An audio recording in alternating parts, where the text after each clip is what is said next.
bagi kita semua. Pada hari ini kita telah kehadiran Bapak Insinyur Hasan Husaini MP, Dewan Penasehat Provinsi Kalimantan Selatan, sekaligus Ketua Dewan Pakar Nasional DPN Interkindo Indonesia. Jadi Dewan Pakar Nasional DPN Interkindo Pusat. Ya. Selamat sore Pak Hasan. Selamat sore. Terima kasih Sama-sama atas kehadirannya Pak pada sore hari ini. Jadi telah memberikan kesempatan waktu dan tempatnya untuk berdiskusi kepada rekan-rekan Interkindo Kalimantan Selatan. Nah, kebetulan Pak, sebelum kita memulai diskusi pada tema ini adalah tentang jabatan, mohon izin Pak bisa diperkenalkan dulu Pak Hasan ini sebenarnya latar belakang pendidikannya seperti apa, kemudian keahliannya apa saja, dan kemudian pengalaman Bapak ini apa saja yang pernah dilaksanakan Pak? ya. Terima kasih ya. Alhamdulillah saya mungkin satu-satunya yang senior dalam artian anggota Interkindo yang senior yang bergerak dulu tidak instan ya. Saya menjadi sekarang ini menjadi ketua Dewan Pakar juga tidak instan begitu saja. Saya dulu dari lulus S1 ya, saya langsung bekerja pada konsultan yang dulu terkenal yang dinamakan BIEC International and Corporation. Jadi di BIEC inilah saya menempa ilmu yang dalam hal teknik sipilan. Jadi ada sampai 10 tahun lebih saya berada di sana, mulai dari jenjang bawah ya sebagai inspektor sampai chief inspektor sampai kepada site engineer. Jadi sebagai sampai kerja. Jadi dari pengalaman saya dulu ya, dulu SKA itu hanya bidang teknik sipil, muda, media dan utama. Jadi tidak ada pembagian. Makanya saya ada kesempatan mempelajari ilmu teknik sipil ini secara universal, secara keseluruhan, baik jalan, jembatan, gedung, sampai kepada dulu dinamakan irigasi, sekarang SDH sumber daya. Nah dari dunia teknik sipilan inilah, dari pengalaman saya dulu ini yang hanya SK teknik sipil sudah bisa kemana-mana. Beda dengan sekarang ada penjurusan ini yang tidak diperoleh seperti kesempatan dalam masa saya. Nah dalam hal pembuatan yang lain-lainnya pekerjaan ini, saya dari Kalsel berangkat ke ini, berangkat dari Kalsel sampai ke ujung Kalimantan itu dulu tidak ada daftaran, kabin sampai ujung batas manusia. Itulah pengalaman saya. Wah ya, salah satu tenaga ahli dan sekaligus pakar Provinsi Kalimantan Selatan yang membanggakan ya. Pak Hasan sekali senior maupun juga panutan bagi rekan-rekan Interkindo Kalimantan Selatan maupun organisasi yang ada di Kalimantan Selatan, yang mana beliau juga meniti dari awal tadi dari lapangan sampai pada chief inspektor sampai pada posisi tim leader atau site engineer. Jadi Pak Insinyur Hasan Husaini tidak perlu diragukan lagi dari kapasitas beliau sebagai ahli dari ilmu kebidanan yang di bidang teknik sipil. Jadi apapun itu klasifikasinya ya, baik itu jalan, jembatan, gedung, kemudian pengawasan dan lain-lain, itu Pak Hasan Husaini pasti selalu bisa untuk menanganinya. Insya Allah. Baik Pak, kemudian terkait Pak ibu kota negara. Nah kebetulan saya ini juga apakah sebagai selaku Dewan Pakar Nasional Interkindo Indonesia, apakah Pak Hasan juga pernah dipanggil dalam membantu dalam pembangunan IKN di Kalimantan Timur? Ya, jadi berangkat dari sana sebenarnya sebelum masa pelaksanaan perencanaan saya sudah tahun 2020 ya, saya sebagai koordinator timnya Koptim Kalimantan Timur ya, yang mana kemarin juga ikut terlibat ke arah persiapan untuk infrastruktur. Jadi sudah sebagai Koptim Kalimantan Timur dilibatkan di sana di beberapa titik yang saya kunjungi saat pelaksanaan tersebut, karena sebagai Koptim dari koordinator tim yang dimana di bawah saya ini rata-rata strata 3 ya, baik dosen dan lain-lainnya, ada ahli jembatan, ahli jalan, ahli geotek, ahli lingkungan. Di bawah saya itu ahli lingkungan, ahli Kap 3. Nah ini yang membantu ikut dalam hal persiapan infrastruktur ibu kota negara baru. Jadi saya sudah terlibat. Nah sampai sekarang juga saya dilibatkan di dalam memberikan materi kemarin ya di IKN, persiapan IKN terkait dengan ahli pelaksanaan jalan. Jadi saya ada beberapa hari mengajar di sana selama 3 hari dan langsung turun berpraktek langsung. Itu diminta dari Balai Bina Konstruksi. Jadi ikut di sana memberikan materi gitu kan. Sekali ya, bukan hanya pembangunan di Provinsi Kalsel, beliau juga sekaligus mempersiapkan masa depan anak-anak muda yang ada di Provinsi Kalimantan Selatan, Kalimantan Timur, Kalimantan Tengah, Kalimantan Barat, yang mana pembangunan ibu kota negara nanti akan dipindahkan ke Kalimantan Timur. Nah, Pak Hasan adalah salah satu pionir dalam konstruksi pembangunan IKN, dan juga beliau terlibat sebagai koordinatornya, Pak ya. Syukur alhamdulillah. Jadi suatu membanggakan bagi masyarakat Provinsi Kalimantan Selatan, ada perwakilan Provinsi Kalimantan Selatan untuk akademisi tenaga ahli dari Provinsi Kalimantan. Pak Hasan adalah salah satunya. Nah, kemudian Pak Hasan berkenaan dengan tema hari ini, Pak Hasan, kita agak sedikit, walaupun Pak Hasan ini sebenarnya bisa membahas semuanya, jalan, jembatan, bangunan gedung, sebenarnya Pak Hasan mampu, tapi pada hari ini mohon izin saya di bagian jembatan Pak Hasan. Kemudian mohon izin saya berikan info sedikit Pak Hasan. Tanpa kita sadari ya, jembatan itu sebenarnya adalah sarana yang digunakan untuk mendukung arus lalu lintas, baik itu digunakan untuk perekonomian, kemudian sosial dan kebudayaan, dan kita semua itu tidak terlepas dari salah satu sarana yang ada di bagian jalan di jembatan, titik penghubung. Nah, kemudian pembangunan jembatan ini juga berdampak penting ya terhadap konektivitas dari sebuah wilayah ke wilayah lain yang dibatasi oleh lekukan dari bumi. Itu diperlukan adanya sebuah jembatan. Nah, kemudian bisa dijelaskan sedikit Pak Hasan yang dimaksud jembatan ini sebenarnya dari prinsip pengertiannya apa? Jembatan itu sebenarnya intinya adalah penghubung ya, dari salah satu bisa antara sungai ke sungai, bisa saja untuk jalur kereta api dan lain-lainnya. Jadi tidak, jembatan itu dikatakan hanya melewati sungai, dan sekarang itu tidak. Jadi fungsi dari jembatannya adalah mungkin kalau daerah adalah pengembangan, di mana pengembangan wilayah di sekitar dengan adanya lintasan jembatan yang dibuat akan membuka suatu wilayah menjadi berkembang. Jadi intinya itu, jadi berkembang. Jembatan ini sebenarnya yang ya saya kemarin ikut uji penilai ahli kegagalan konstruksi. Nah, dari SKA saya yang memiliki ahli utama, beberapa ahli utama, saya memilih penilai ahli kegagalan konstruksi untuk jembatan. Jadi kemarin itu Hasan pilih satu aja ya, saya pilih. Kenapa? Karena banyak yang tidak memilih sebagai penilai ahli kegagalan konstruksi di jembatan.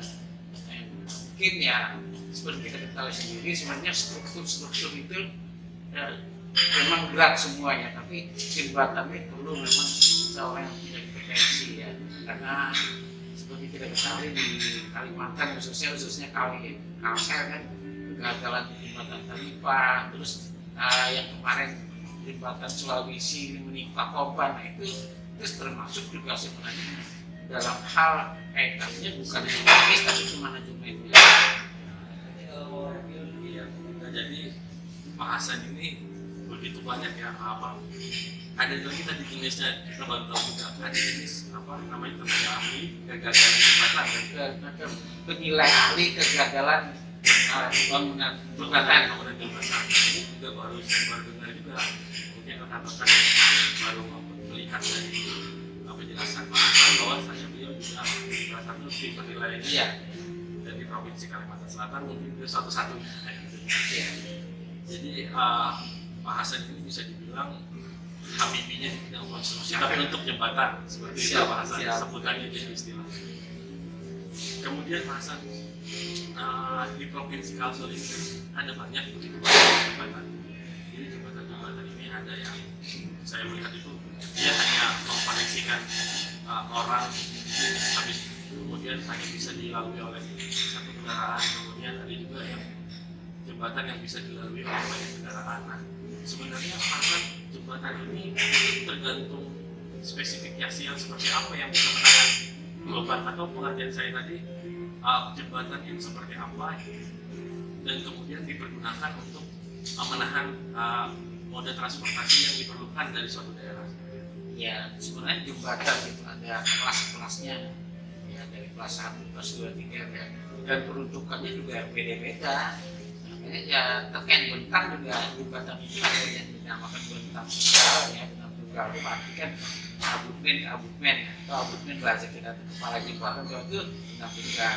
Nah, apa sih yang lainnya? Nah, itu namanya bentang jamak yang ada pilar-pilarnya, karena bentang artinya lebih daripada satu bentang, itu namanya bentang jamak. Nah, jadi ada persyaratan khusus sebenarnya dari perencanaan jembatan itu. Peruntukannya untuk apa? Misalnya terkait dengan ini jembatan kelas 1 berarti kan bisa saja peruntukannya untuk jalan nasional atau jalan kabupaten yang memang syarat dengan lalu lintas yang bertrafik yang muatannya lebih besar. Seperti kayak kita ini kan banyak sekali dulu batu bara dan terkait dengan sekarang kelapa sawit. Sebenarnya persyaratan beban, jadi dalam perencanaan jembatan itu memang harus dimulai dari perencanaan tadi. Peruntukannya untuk apa? Misalnya beda. Kayak saya kemarin tuh pernah di kilometer 71 ya, saya ditambang ya, sebagai saya diperlukan sebagai tenaga ahli khusus untuk jembatan tambang. Jadi beda ya, sangat berbeda peruntukannya.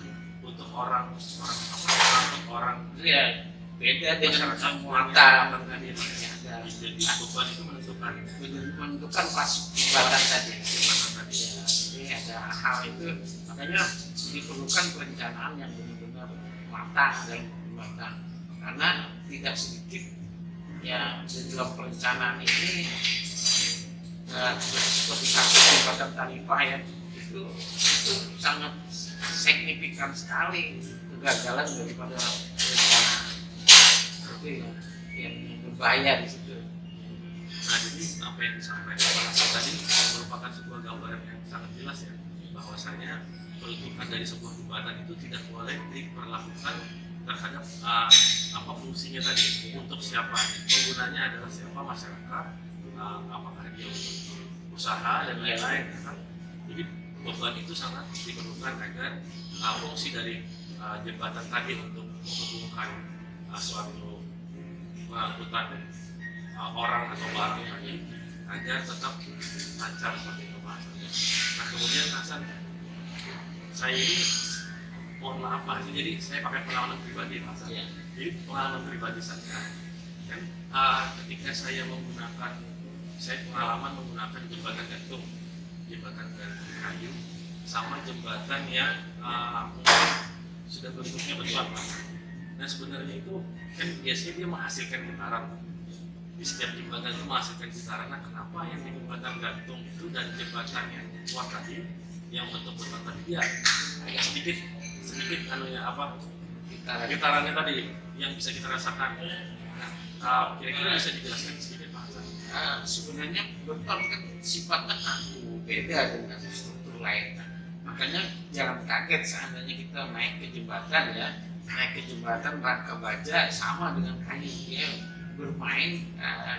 Kalau kita berada pas di jembatan rangka baja ya, atau jembatan gantung tadi misalnya dari kayu, ada lewat aja ada beban, nah ini akan terasa getaran-getaran yang jelas. Tapi kalau dari struktur misalnya girdar itu beton, dia beton sifatnya kaku ya. Kecuali beton ini yang menggunakan jembatan post tension dan pre tension yang di dalamnya ada kabel. Ini juga ada elastisitasnya. Tapi kalau jembatan hanya girdar beton biasa dan lainnya, itu kekakuannya lebih ini. Kekakuannya daripada rangka baja dan daripada jembatan gantung. Kalau istilah kita itu suspension bridge tadi yang menggunakan kabel kan, kekuatannya seperti jembatan Barito untuk ini kan terasa ya di jembatan Barito itu kita lewati karena sistem kabel tadi. Itu bedanya Pak dengan jembatan yang benar-benar cuman ada batasannya. Kalau girdar ya, girdar itu batasan bentangnya hanya 30 meter kalau menggunakan girdar baik dari rangka baja ya, itu ada 30 meter aja. Girdar ya itu panjangnya. Jadi dia butuh ada lagi ya, harus ada yang kecuali dia menggunakan suspension bridge dengan kabel tadi bisa lebih besar sampai 100 meter bisa tanpa ada kilat. Suspension bridge istilahnya itu dengan menggunakan kabel dan kabel seperti di Batam Makam itu ya, makam yang ambruk kemarin karena perbaikan. Inilah saya sebenarnya menginginkan kader-kader ya, khususnya teman-teman Intak itu untuk yang memang bukan ahli ya. Kalau saya merasa bukan ahli tapi hobi di jembatan, benar-benar mau seperti hobi seperti saya juga jembatan. Saya kalau perasaan ahli, saya cari cuma hobi. Jadi di jembatan saya senang mengotak-atik dari perhitungan sampai kepada pelaksanaan. Kegagalan biasanya di jembatan kegagalan itu ya karena tidak kompetensinya baik dari perencana maupun pelaksana. Ya, tidak sinkronan. Iya. Nah, karena perencana tidak melihat di lapangan. Ya, kasus ya sebenarnya yang orang belum mengerti jembatan Merdeka itu kalau saya anggap gagal itu karena posisinya ya itu banyak yang harus dilaksanakan kaji ulang dan lain-lain. Makanya saya berharap setiap rencana khusus jembatan yang lain silakan juga dari perencanaan ini mau diterapkan di lapangan harus melaksanakan fit engineering kaji ulang. Apakah perencanaannya sudah benar dengan kondisi lapangan, termasuk misalnya hasil tes penyelidikan tanah. Jangan percaya saja dengan perencanaan, karena tahu dia mengambil posisinya di mana. Jadi harus ada kaji ulang atau fit engineering terhadap kedalaman yang panjang tadi, apakah sudah sampai kepada tanah kas atau engraving atau tidak. Nah, ini yang kadang-kadang ya kasus di Batam Tanimah itu tidak melaksanakan kaji ulang. Ya, kaji ulang dalam artian ya, penyelidikan tanahnya, terus dari hasil penyelidikan tanah ini benar nggak kedalaman yang panjangnya yang diharapkan bisa mampu menahan daya tampung dari bangunan atasnya. Nah ini yang banyak kegagalan kita. Nah itu juga kan dikuasai, teknis dikuasai, filosofi jembatan ini. Juga terkait manajemennya. Nah, seperti jembatan Sulawesi kan, di mana nih? Padahal pelaksana yang meninggal ini kan salah satu korban ini adalah kepala daripada struktur ereksi pemasangan. Ini kelemahan dari manajerial dari sebuah bangunan tadi, baik itu dari sisi perencanaannya untuk mengkaji ulang kembali dari sisi perencanaan, baik itu hasil identifikasi tanah tadi Pak ya. Kemudian sampai ke SOP dari sebuah pembangunan, metode pembangunannya. Jadi begitu banyak ya, beliau juga menyampaikan, kita tadi sudah mendengar secara sama-sama, beliau juga menjelaskan mengenai hukum fisika, kemudian secara filosofi dari sebuah pembangunan bata dan lain-lain. Jadi beliau ini sangat detail ya Pak. Terima kasih banyak Pak Pengguna. Jadi mudah-mudahan apa yang disampaikan beliau bisa kita gali lagi lebih dalam. Semoga di lain kesempatan berkenan lagi Pak. Ya, saya sebenarnya mau sekali kan terkait dengan banyak kesalahan-kesalahan yang menimpa Kopra oleh karena metode kerja di pelaksanaan di belakang. Jadi ini yang lemahnya kita harus kaji nanti terkait apa? Kadang-kadang pelaksana pekerjaan ini semua struktur jembatan itu metode kerjanya selalu disamakan pada lain tempat, lain alat itu harus memang benar-benar dikaji supaya jangan menimbulkan atau zero incident dalam artian tidak ada yang terjadi dalam hal kecelakaan tadi dalam pelaksanaan. Karena itu sangat menarik, nanti kita bahas lagi nanti. Kita pelan-pelan bahasa. Iya. Kita nanti bisa kita dibuka webinar, iya. ada nilai SPK juga. Iya. Kemudian Pak Hasan, biasanya Pak Hasan umur dari kan setiap bangunan jalan itu kan ada usianya. Kalau nggak salah seingat saya itu satu minggu apa 8 tahun apa 10 tahun. Jembatan itu kan ada 3 umurnya. Kalau jembatan sementara itu antara 10 sampai 20 tahun. Ada kalau jembatan yang permanen itu yang ini 50 tahun. Jadi kita membangun jembatan misalnya tanggung jawab kita secara umur itu kita sudah mungkin umur sudah nggak ada ya 50 tahun. Nah, itu kita masih tanggung jawab secara mobil. Dan kalau jembatan yang khusus itu umurnya 100 tahun. Nah, jadi kalau umur jembatan sementara darurat itu antara 10 tahun yang biasa permanen biasa 50 tahun jembatan khusus. Misalnya kayak jembatan yang kita ala-ala 100 tahun itu 100 tahun Setiap 100 tahun nanti jadi kaji ulang tadi Pak. Ya, jadi jembatan itu walaupun umurnya misalnya kita ini kan banyak jembatan lama, jembatan segi mampir gitu. Nah, itu lebih umurnya, tapi kalau masih layak pakai berarti kan masih, cuma masa kerjanya tadi sudah ada batasnya tadi. Jadi tetap harus dilakukan kaji ya, ulang. nah, seharusnya Kaji ulang. ya di banyak sisinya Pak. Dan salah satu lagi yang kita lemahnya ya, baik dari pemerintahan dan birokrasi terkait jembatan ini banyak yang maintenance pemeliharaannya yang terlambat, makanya berbayar.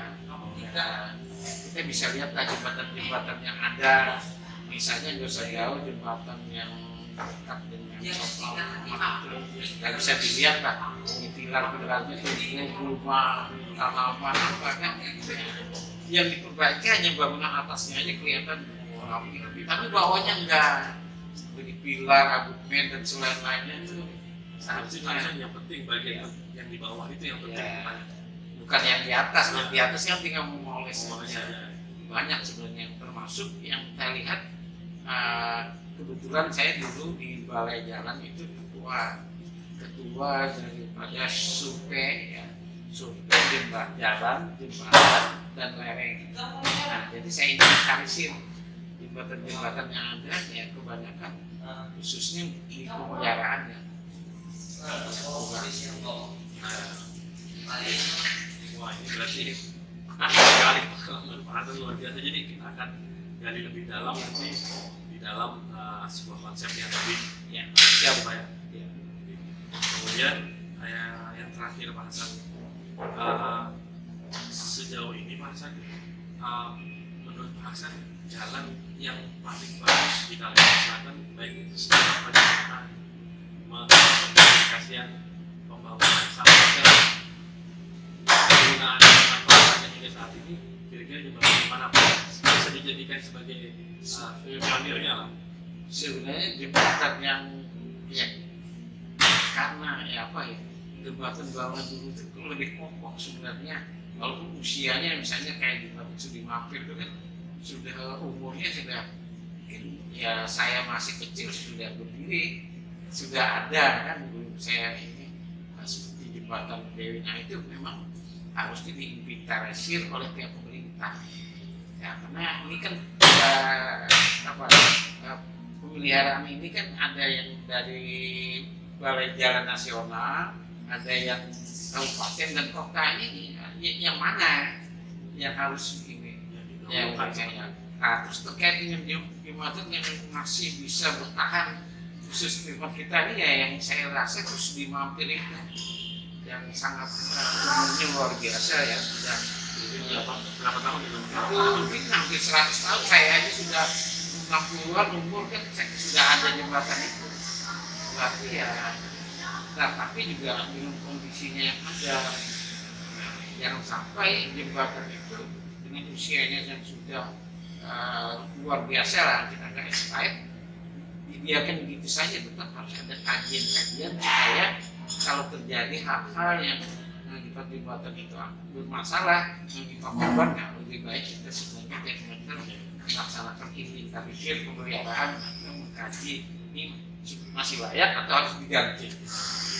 Nah, satu masukan juga Pak Hasan ya, semoga bisa rekan-rekan Intekindo di daerah-daerah di Provinsi Kalimantan Selatan maupun di luar Provinsi Kalimantan Selatan bahwasanya menginventarisir infrastruktur jalan tadi dan jembatan tadi agar tetap terjaga kualitasnya seperti itu Pak Hasan. Nah, mudah-mudahan ada yang siap kemudian kita bisa mulai berdiskusi seperti itu Pak ke depan. Ya, kita siap lah, kita itu selalu siap. Ya, saya berharap ya dari pihak pemerintah peduli lah sedikit, jangan sampai misalnya yang kemarin kejadian kan tahu lantainya bermasalah di daerah mana Batu Licin kan. Nah, itu Balai Jalan yang saya ini gimana penanganannya sedikit saya solusi dan lain-lain. Ini yang perlu sebenarnya sudah terjadi baru sebenarnya safety-nya lebih baik kita inventarisir dulu. Ya, jangan sampai nanti terjadi open traffic terganggu dari lalu lintas. Lebih utama apa? Jalur perekonomian sosial budaya tadi masyarakat tadi akhirnya terhambat. Iya. Baik itu pembangunan SDM, pembangunan pendidikan dan lain-lain.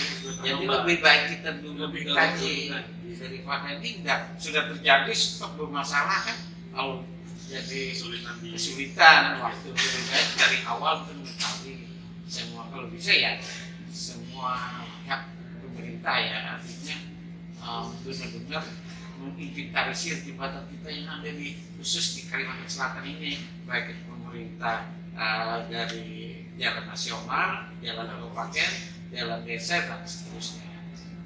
Terima kasih banyak Pak Hasan. Jadi banyak sekali Pak Hasan di informasinya ya. Sebenarnya kita mau juga membahas yang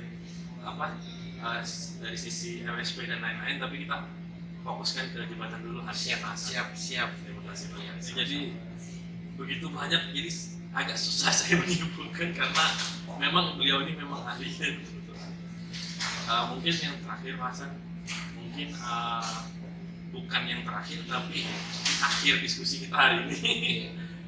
Kira-kira karena Pak Hasan tadi juga ada mengutip kata-kata bahwasanya 10 tahun, 50 tahun usia jembatan tadi itu sama seperti kita berorganisasi seperti itu, berkumpul untuk dalam kaum intelektual tenaga ahli. Nah, kira-kira untuk anak-anak muda nih Pak, anak-anak muda penerus-penerus yang ke depan nanti di Intekindo Kalimantan Selatan, harapan Bapak seperti apa? Ya, saya berharap ya anak-anak muda ya dalam hal sekarang kan banyak sertifikat. Saya berharap kalian generasi penerus saya lah, estafetnya jangan mengejar sertifikatnya, kejar kompetensinya, khususnya di bidang jembatan. Insya Allah jangan ragu dan takut kalau kita mengejar kompetensinya terkait dengan seleri kita akan linear dengan kompetensi dan kita bukan dengan linear dan sertifikat. Sertifikat mudah, tapi kita harus menguasai kompetensi sesuai bidang khusus jembatan. Jadi jangan saya punya SKA sekian, ini lihat dulu kompetensi kita apa. Nah, jadi maksud beliau ini coba saya sederhanakan, jadi akal itu lebih tinggi daripada pengakuan, seperti itu Pak. Ini pesan untuk kita anak muda termasuk saya Pak. Terima kasih banyak Iya, Pak Hasan sama-sama. Ya, atas kehadirannya. ya, mudah-mudahan ya bermanfaat untuk kita semua. Amin. Yang terakhir Pak Hasan, walaupun kita bukan klasifikasi muda lagi, tapi selamat Hari Sumpah Pemuda. Ya, siap betul. Hari kemerdekaan Indonesia. Tetap semangat, tetap semangat ya. untuk pembangunan infrastruktur yang ada di Indonesia. Siap. Assalamualaikum warahmatullahi wabarakatuh. Waalaikumsalam.